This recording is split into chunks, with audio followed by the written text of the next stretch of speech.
Hello, my name is James Da Silva, and this is another video guitar lesson that I'm posting today. And today what we're going to talk about is Bossa Nova style guitar playing.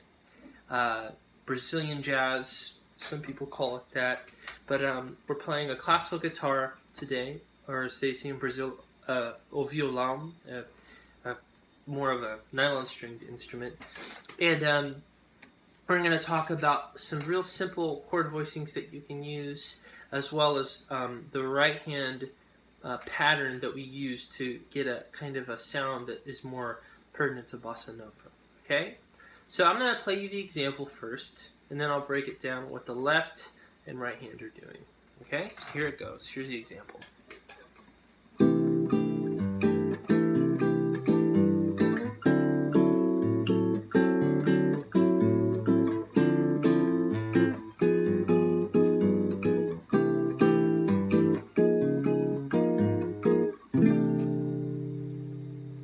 Okay, so that's our example, and you might recognize that cadence from other songs.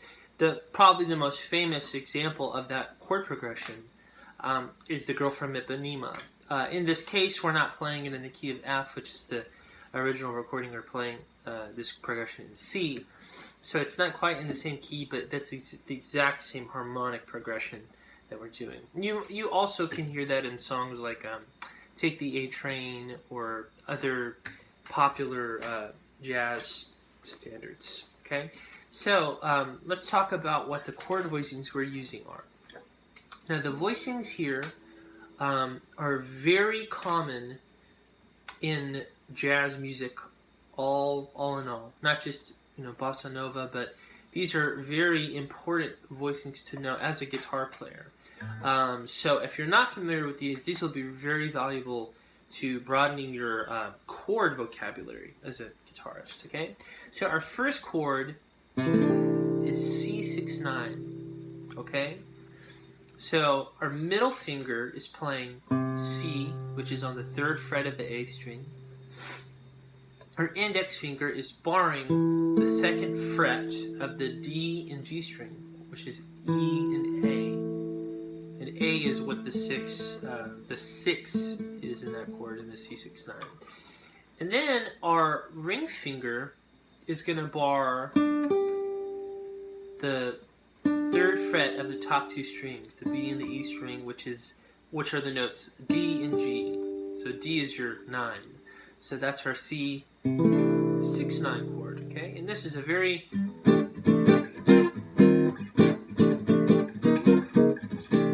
pretty chord that you can use in jazz and ballads and not just jazz, but a lot of different kinds of music.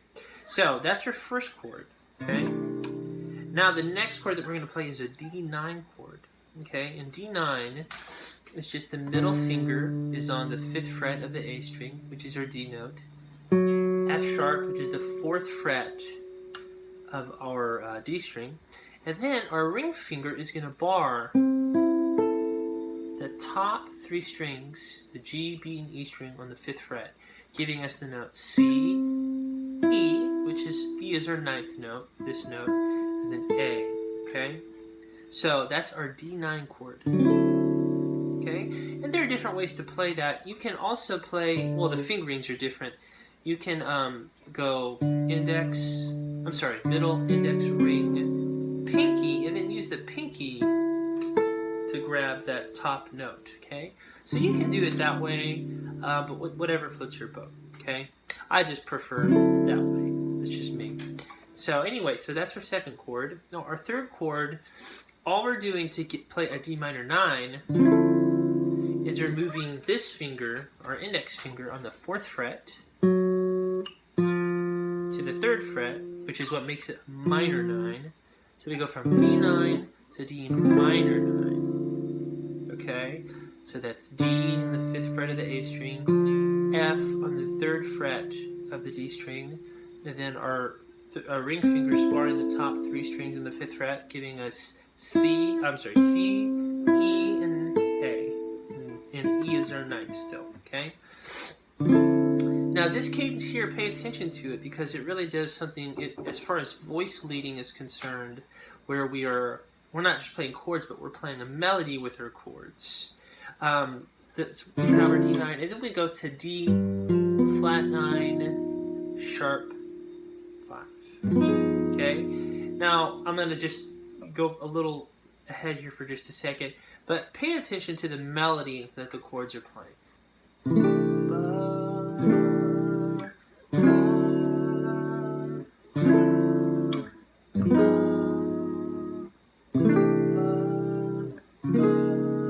But there's a melody that's going on in the chords while we're playing them, and it's a very melodic cadence. But particularly when we go from D minor 9 to that chord to C, because we have this motion going on. Okay, so that's something to pay attention to when you're playing these kinds of chordal progressions on the guitar. That you're thinking in terms of melody, just as much you're thinking in terms of harmony. Okay. So, let's get back to the fingerings of what we're doing here. So our G, flat 9, sharp 5. I have to think of it's a big name. So our index finger is playing the 3rd fret of the low E string. Our middle is playing the 3rd fret of the D string. Our pinky is playing the 4th fret of the G string. And then our pinky is just going to bar the top 2 strings, which is our E flat and A flat, which is our sharp 5 and our flat 9. And those are both on the 4th fret. Okay? So that is really what we're doing. Okay, that's our chord there. And then we resolve back to C6-9. Okay? And then just to turn around, I just go up a half step to D, flat 6-9, which is just the same voicing, but we're just going upward, okay? And that is what the left hand is doing with the chord fingerings, okay? Now the right hand is just as important as far as the pattern that we're doing, okay? So just to break it down, first of all, these are the chords are all 5-note chords, not 4-note chords, meaning that I am using my pinky. I'm using all of the fingers on my right hand to get the sound of the chord, to make it just fuller sounding. Because I think as an acoustic guitar player, you want to contribute as much sustain. You want the guitar to fill up as much space as possible, especially when it's guitar and a vocalist, or guitar and a flautist or a saxophonist or whatever. But the guitar, it's very important for it to be beefy. And so the 5-finger voicings really helps. Okay? So, just from top to bottom, our pinky was playing the top E string. Okay? And then our ring finger is playing our B string. Our middle finger is playing our G string, and then our index finger is playing our D string. Okay?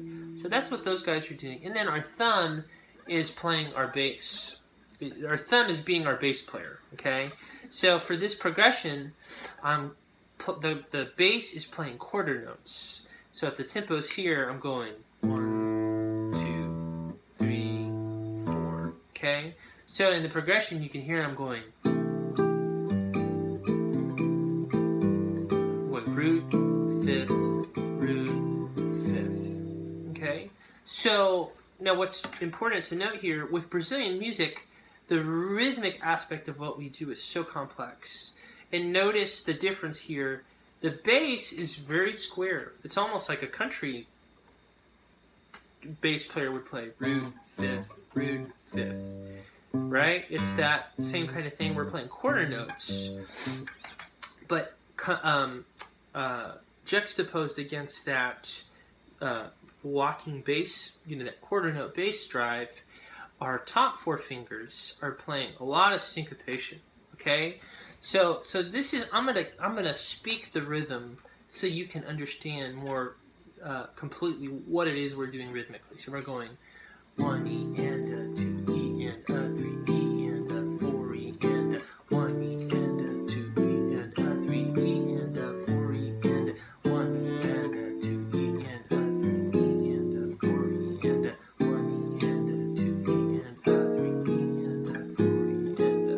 So there's a lot of like dotted eighth notes tied to 16th note kind of things going on. 1 E and I'm sorry, that's 2 eighth notes. 1 E and 2 E and there you go. 1 E and 2 E and So there's a lot of syncopation going on. So it's important to be as accurate as possible when you're playing these comping patterns, as far as just keeping the groove and making it feel authentic. Okay, so the last time through, I'm just going to play it once through, just so you can hear it after having gone through all of it. And yeah, so check this out.